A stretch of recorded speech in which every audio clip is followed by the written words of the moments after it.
നമ്മുടെ രാജ്യത്തിൻ്റെ അകത്ത് വന്ന് ഏത് തരത്തിലും പ്രതിരോധിക്കാൻ വന്ന ഒരു ടെററിസ്റ്റുകളും തിരിച്ചു പോയിട്ടില്ല. തിരിച്ചു പോകാൻ വേണ്ടി നമ്മുടെ ധീരരായിട്ടുള്ള സൈനികർ വിട്ടിട്ടില്ല. അതിൽ ഏറ്റവും മാരകമായി പരിക്കേറ്റ ഒരു വ്യക്തി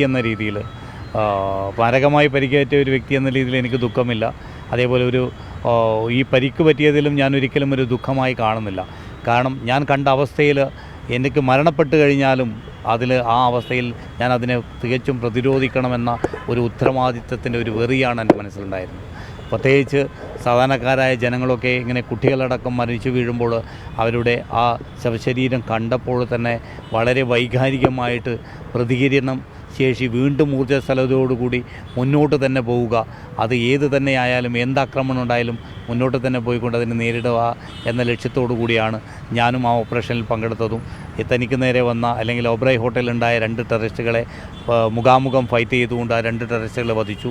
ആ ടെററിസ്റ്റുകളിൽ നിന്ന് മുകളിലേക്ക് എറിഞ്ഞൊരു ഗ്രനേഡ് എൻ്റെ തലയുടെ ഹെൽമെറ്റിൽ മുകളിൽ നിന്ന് ബ്ലാസ്റ്റായി അതിൻ്റെ ഹെൽമെറ്റ് തുളച്ചുകൊണ്ട് 3 ഗ്രനേഡിൻ്റെ ചീളുകൾ എൻ്റെ തലയോട്ടിലേക്ക് ഇറങ്ങി. അതിലൊരു ചീൾ ഇപ്പോഴുമുണ്ട്. 2 റിമൂവ് ചെയ്തു. വൈദ്യസഹായത്തിൻ്റെ വരുന്നതിൽ കോമയിൽ നിന്നും ഇപ്പോൾ ഈ അവസ്ഥയിൽ ഞാൻ രക്ഷപ്പെട്ടതാണ്. എല്ലാവർക്കും നമസ്കാരം.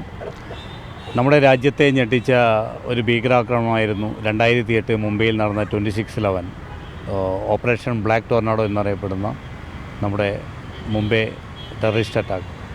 മുംബൈ ടെററിസ്റ്റ് അറ്റാക്കിൽ ഏകദേശം 166 ആൾ മരിക്കുകയും അതിൽ ഏകദേശം 600-ൽ പരം ആൾക്കാർക്ക് പരിക്കേൽക്കുകയും ചെയ്തു. അത്രയും ഭീകരമായിട്ടുള്ള ഒരു ഭീകരാക്രമണം നടത്തിയത് പാകിസ്ഥാനിൽ നിന്നുള്ള ലഷ്കർ-ഇ-തോയ്ബയുടെ 10 ടെററിസ്റ്റുകളാണ് ഈ ഭീകരാക്രമണം നടത്തിയത്. അതിൽ നമ്മുടെ സൈനികർക്ക് കമാൻഡോസ് NSCയുടെ കമാൻഡോസിന് 9 ടെററിസ്റ്റുകളെ വധിക്കുവാനും 1 ടെററിസ്റ്റിനെ നമ്മുടെ ജീവനോടെ പിടിക്കുവാനും പറ്റി. അജ്മൽ കസബ് എന്ന ടെററിസ്റ്റ്. അജ്മൽ എന്ന ടെററിസ്റ്റിനെ 2008 അദ്ദേഹം കുറ്റക്കാരനാണെന്ന് കണ്ടെത്തി. അദ്ദേഹം ചെയ്തത് അത്രയും ക്രൂരമായിട്ടുള്ളൊരു കുറ്റമാണെന്ന് കണ്ടെത്തിക്കൊണ്ട് നമ്മുടെ നീതിന്യായ വ്യവസ്ഥിതിയിൽ നിന്ന് അദ്ദേഹത്തിന് കിട്ടാവുന്ന പരമാവധി ശിക്ഷയായിട്ടുള്ള വധശിക്ഷ നൽകി. 2012 നവംബർ 21 അദ്ദേഹത്തിന് വധശിക്ഷ നൽകി.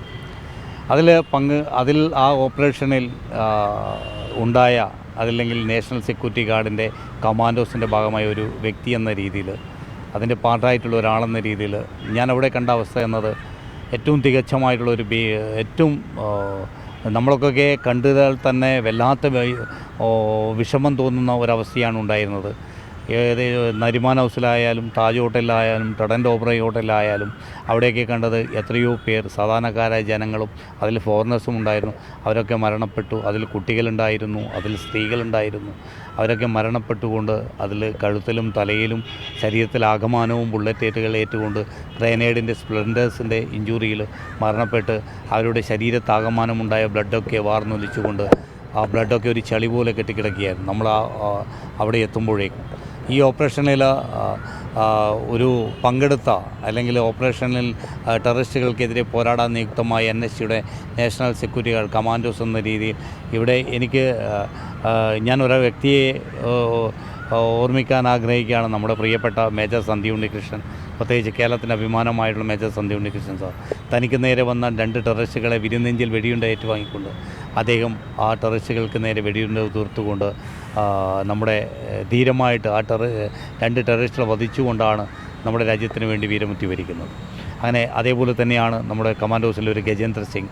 അങ്ങനെ ഒട്ടേറെ ഹേമന്ത് കർക്കറെ സാർ, തലാസ്കർ, അതേപോലെ അശോക് കാംറ്റെ, അതുകൂടാതെ ഒരു 15ഓളം സിവിൽ പോലീസ് ഓഫീസർ, സുരക്ഷാ ഭടന്മാരായിട്ടുള്ള ഏകദേശം 20 ആൾക്കാർ ഇതിൽ മരണപ്പെട്ടിട്ടുണ്ട്. അതിൽ പരിക്ക് പറ്റിയ നമ്മുടെ NSCയുടെ തന്നെ പരിക്ക് പറ്റിയ 3-4 പേരുണ്ട്. അതിൽ ഏറ്റവും മാരകമായി പരിക്ക് പറ്റിയ ഒരു വ്യക്തി എന്ന രീതിയിൽ എനിക്ക് ദുഃഖമില്ല. അതേപോലെ ഈ പരിക്ക് പറ്റിയതിലും ഞാൻ ഒരിക്കലും ഒരു ദുഃഖമായി കാണുന്നില്ല. കാരണം ഞാൻ കണ്ട അവസ്ഥയിൽ എനിക്ക് മരണപ്പെട്ട് കഴിഞ്ഞാലും ആ അവസ്ഥയിൽ ഞാൻ അതിനെ തികച്ചും പ്രതിരോധിക്കണമെന്ന ഒരു ഉത്തരവാദിത്തത്തിൻ്റെ ഒരു വെറിയാണ് എൻ്റെ മനസ്സിലുണ്ടായിരുന്നത്.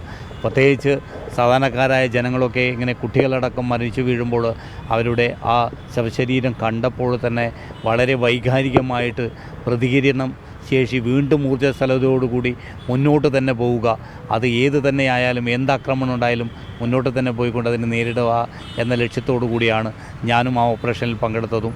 തനിക്ക് നേരെ വന്ന അല്ലെങ്കിൽ ഒബ്രൈ ഹോട്ടലിലുണ്ടായ 2 ടെററിസ്റ്റുകളെ മുഖാമുഖം ഫൈറ്റ് ചെയ്തുകൊണ്ട് ആ 2 ടെററിസ്റ്റുകളെ വധിച്ചു. ആ ടെററിസ്റ്റുകളിൽ നിന്ന് മുകളിലേക്ക് എറിഞ്ഞൊരു ഗ്രനേഡ് എൻ്റെ തലയുടെ ഹെൽമെറ്റിൽ മുകളിൽ നിന്ന് ബ്ലാസ്റ്റായി അതിൻ്റെ ഹെൽമെറ്റ് തുളച്ചുകൊണ്ട് 3 ഗ്രനേഡിൻ്റെ ചീളുകൾ എൻ്റെ തലയോട്ടിലേക്ക് ഇറങ്ങി. അതിലൊരു ചീള് ഇപ്പോഴുമുണ്ട്, 2 റിമൂവ് ചെയ്തു. വൈദ്യസഹായത്തിൻ്റെ വരുന്നതിൽ കോമയിൽ നിന്നും ഇപ്പോൾ ഈ അവസ്ഥയിൽ ഞാൻ രക്ഷപ്പെട്ടപ്പോഴാണ് ഏറ്റവും സന്തോഷകരമായ ഒരു വാർത്ത അറിയുന്നത്. ഇതിൽ മുഖ്യ സൂത്രധാരനായിട്ടുള്ള തഹാവൂർ റാണ, അമേരിക്കയിൽ വെച്ച് അറസ്റ്റ് ചെയ്ത തഹാവൂർ റാണ പാകിസ്ഥാനിയായിട്ടുള്ള തഹാവൂർ റാണയാണ് ഇന്ത്യയിൽ നടത്തിയ ഈ ആക്രമണത്തിലെ മുംബൈ ഓപ്പറേഷനിലെ മുഖ്യ സൂത്രധാരൻ എന്നറിഞ്ഞു. അദ്ദേഹത്തെ നമ്മുടെ പലതരത്തിലുള്ള വിചാരണകൾ നടന്നു അദ്ദേഹത്തിനെതിരെ. അദ്ദേഹത്തെ നമ്മുടെ രാജ്യത്ത് നിന്ന് പോയിട്ടുള്ള വിദഗ്ധമായിട്ടുള്ള രീതിയിലുള്ള എല്ലാ കാര്യങ്ങളും നടത്തിക്കൊണ്ട് അദ്ദേഹം കുറ്റക്കാരനാണെന്ന് തെളിഞ്ഞു. അങ്ങനെ അന്താരാഷ്ട്ര വിചാരണ കോടതി 2023 അദ്ദേഹത്തെ നമ്മുടെ രാജ്യത്തിന് കൈമാറുവാൻ ഉത്തരവിടുകയും ചെയ്തു. പക്ഷേ ഇത് നമ്മുടെ രാജ്യത്തിൻ്റെ ഏറ്റവും അഭിമാനമായിട്ടുള്ള ശക്തമായിട്ടുള്ള നേട്ടമെന്നത് നമ്മുടെ രാജ്യത്തിൻ്റെ അകത്ത് വന്ന് ഏത് തരത്തിലും പ്രതിരോധിക്കാമെന്ന ഒരു ടെററിസ്റ്റുകളും തിരിച്ചു പോയിട്ടില്ല. തിരിച്ചു പോകാൻ വേണ്ടി നമ്മുടെ ധീരരായിട്ടുള്ള സൈനികർ വിട്ടിട്ടില്ല. അതിൽ രണ്ടാമത്തെ ഉദാഹരണം എന്നത് രാജ്യത്തിൻ്റെ അകത്ത് തന്നെ അല്ലാതെയും ഇതിന് സൂത്രധാരന്മാരായാലും നമ്മുടെ രാജ്യത്തിനെതിരെ പ്രവർത്തിക്കാമെന്ന ഏതൊരാളും രാജ്യത്തിൻ്റെ അകത്തായാലും പുറത്ത് ഏതൊരു രാജ്യത്തായാലും അതിന് പ്രവർത്തിച്ചിട്ടുണ്ടെങ്കിൽ അവരെ ഉത്തമമായി കണ്ടെത്തും. അവരെ കണ്ടെത്തിക്കൊണ്ട് നമ്മുടെ രാജ്യത്തേക്ക് തിരിച്ചു വരും എന്ന ഏറ്റവും വലിയ ധീരമായിട്ടുള്ളൊരു പ്രവൃത്തിയാണ് ഇന്ന് നടന്നിരിക്കുന്നത്. നമ്മുടെ NIA അമേരിക്കയിൽ നിന്ന് നമ്മുടെ ഈ മുംബൈ ഭീകരാക്രമണത്തിൽ സൂത്രധാരനായിട്ടുള്ള തഹാവൂർ റാണയെ തിരിച്ചെത്തുകയാണ്. നമ്മുടെ രാജ്യത്തിനകത്ത് വന്നു കഴിഞ്ഞാൽ അദ്ദേഹത്തിന് നമ്മുടെ രാജ്യത്തിൻ്റെ എന്നും ആൾക്കാരുണ്ടോ എന്ന് ചോദിച്ചറിഞ്ഞുകൊണ്ട് തിരിച്ചറിയാവുന്നത് എന്നതിന് വേണ്ടിയിട്ടുള്ള സാവകാശം ഞങ്ങൾക്കുണ്ട്. അതുകൊണ്ട് തന്നെ ഇനിയും എത്ര പേരുണ്ട്, എത്ര ആക്രമണങ്ങൾ നമ്മുടെ രാജ്യത്ത് നടത്തിയത് എന്ന് ഇദ്ദേഹത്തിൽ നിന്ന് ചിലപ്പോൾ ചോദ്യം ചെയ്തു കഴിഞ്ഞാൽ മറ്റുള്ള കാര്യങ്ങളും ഞങ്ങൾക്ക് കിട്ടുമായിരിക്കും. അങ്ങനെ അതൊക്കെ മനസ്സിലാക്കിക്കൊണ്ട് നമ്മുടെ അജ്മൽ കസബ്, നമ്മുടെ രാജ്യത്തിനെതിരെ പ്രവർത്തിച്ച അജ്മൽ കസബിനെ തൂക്കിലേറ്റിയ പോലെ തന്നെ ഏറ്റവും തക്കതായ ശിക്ഷ തൂക്കുമരണം തന്നെ നമ്മുടെ തഹാവൂർ റാണയ്ക്കും നൽകണമെന്നാണ് എൻ്റെ ഇതിൽ പങ്കെടുത്തൊരു വ്യക്തി എന്ന രീതിയിൽ, ഈ ഓപ്പറേഷൻ നേരിട്ട് മുഖാമുഖം ഫൈറ്റ് ചെയ്ത ഒരു കമാൻഡോ എന്ന രീതിയിൽ എനിക്ക് പറയാനുള്ളത്.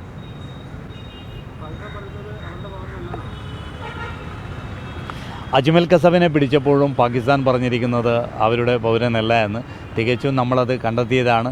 അജ്മൽ കസബ് സംസാരിക്കുന്നതിൽ നിന്ന് മനസ്സിലാക്കിയത് തന്നെയാണ് പാകിസ്ഥാനിൽ ഏത് ഗ്രാമത്തിലാണ്, ഏത് രാജ്യത്താണ്, കുടുംബത്തിൽ എത്ര പേരുണ്ട് എന്ന് അജ്മൽ കസബ് തന്നെ വ്യക്തമാക്കിയത് ലോകത്തിനൊന്നടങ്കം കണ്ടതാണ്, ലോകത്തിന് കാണിച്ചു കൊടുക്കാൻ ഞങ്ങൾക്ക് സാധിച്ചതാണ്. അതുപോലെ തന്നെ പാകിസ്ഥാൻ എന്ത് പറഞ്ഞാലും അത് അമേരിക്കയിൽ നിന്നാണ് ഞങ്ങൾ കൊണ്ടുവരുന്നത്. അതും നമ്മുടെ ശക്തമായിട്ടുള്ള ലോകരാഷ്ട്രങ്ങളിൽ ഒന്നായിട്ടുള്ള അമേരിക്കയിൽ നിന്ന് നമ്മുടെ രാജ്യത്തിനകത്ത് വന്ന പ്രവർത്തിച്ച ഒരു ടെററിസ്റ്റ് അദ്ദേഹത്തെ അമേരിക്കയിൽ നിന്ന് കൊണ്ടുവരാൻ പറ്റുമെങ്കിൽ പാകിസ്ഥാനൊന്നുമല്ല. അത് എന്ത് പറഞ്ഞാലും നമ്മുടെ രാജ്യത്തിൻ്റെ അകത്തു നിന്നായാലും പുറത്തു നിന്നായാലും ഏത് തരത്തിൽ ആക്രമണം ഉണ്ടായാലും അതിനെ പ്രതിരോധിക്കുക തന്നെ ചെയ്യും നമ്മുടെ രാജ്യം.